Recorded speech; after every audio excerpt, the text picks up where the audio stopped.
Hey, I'm Marcus Bronzy, and I'm a big guy. So today, we're looking at a big car, the Audi RSQ8.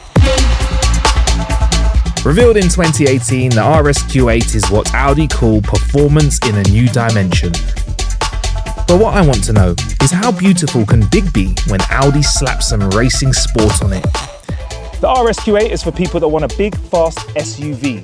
And with 592 brake horsepower, 590 pound-feet of torque from a 4-litre twin-turbo V8 with a hybrid touch to keep it punchy, the 8-speed Tiptronic promises a top speed of 155 miles per hour and 0 to 62 miles an hour in 3.8 seconds. So the numbers say big and the numbers say fast, but let's have a closer look. Of course, we have the HD Matrix LED headlights, which dynamically change depending on the driving environments. And its front end, of course, falls in line with the rest of the Q's family's proud grille. And the carbon black or Vorsprung package gives you a lot more black detailing in this area, which I prefer, but this still looks quite tasty. All in all, a strong front end. This model has the 22-inch 10-spoke Star Audi Sport alloy wheels in Galvano silver. And if they aren't big enough for you, well, there are some 23-inch ones on the menu as well. They've got some tasty RS calipers to boost, and just above those, you've got the frameless windows, which I think are a really, really nice touch. More LED rear lights with dynamic light configuration at the back, and twin exhausts, which we'll hear in just a bit. And seeing as we're back here, it's worth mentioning that there is quite a lot of storage space.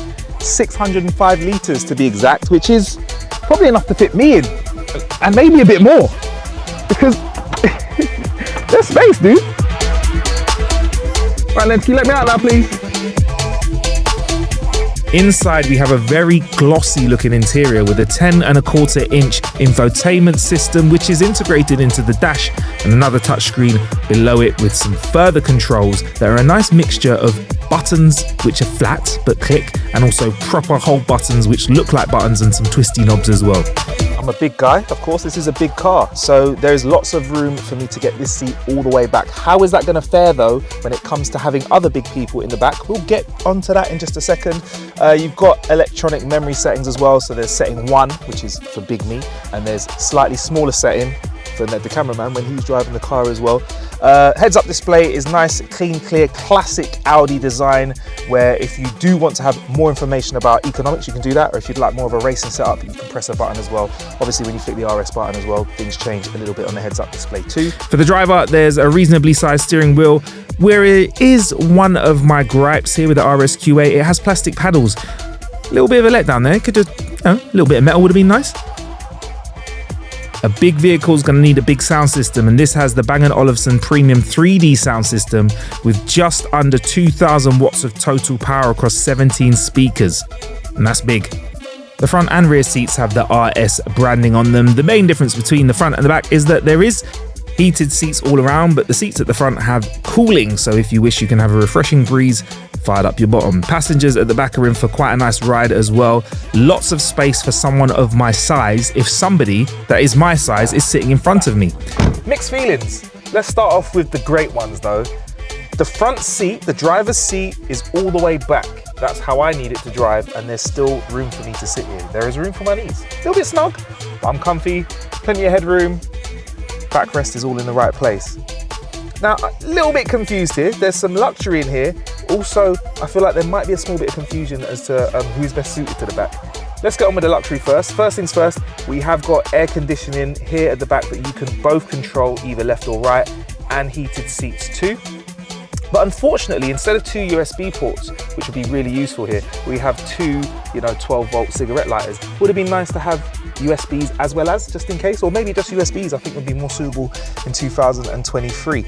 Another thing a little bit confused about here, that we can't get the windows all the way down at the rear, which screams to me family, safety. At the moment, we can't find out how to get them all the way down. I don't know if it's possible. If that's the case, cool. But then, what throws me a little bit is this little storage compartment here, which, well, it's an ashtray, isn't it? An ashtray, but I can't get the windows down. There are independent settings for air conditioning at the back, so our passengers can make sure they are at the correct temperature. Anyway, that's the inside and outside, but how is the drive? So, what's the drive like? Well, it's a big car. I'm a big guy, so that means I feel very comfortable in the driver's seat. I feel like there is enough space for me. Admittedly, most cars I'm fine in, but you know, I just feel I can feel the extra bit of space in the RSQ8.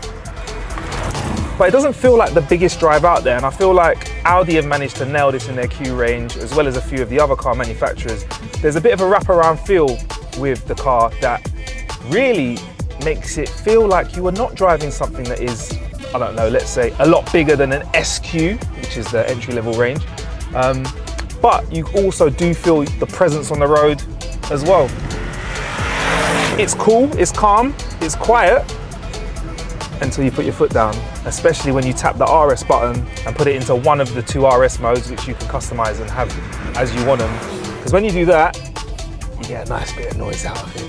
And the acceleration is fantastic. If you do want to show off in front of your mates by revving the engine though, can't do it with this because it has a little feature which caps the revs out at about 4,000 RPM. But to be fair, I don't really do that kind of stuff anyway. Plenty of space for friends, family, kids, if they want to smoke, because of the ashtray thing that I said, and loads of space in the boot as well. RSQ8, quite a nice car if you've got 110 grand plus to spend. And it's not a Urus, because that's like comparing apples to grapes really, isn't it? Yeah, they're both fruit, part of the fruit family, but I don't want an appley taste out of a grape, and I want a grapey taste out of an apple. Which one is the RSQ8? I'll let you decide. Anyway, make sure you press like and subscribe, and check us out, man. Peace.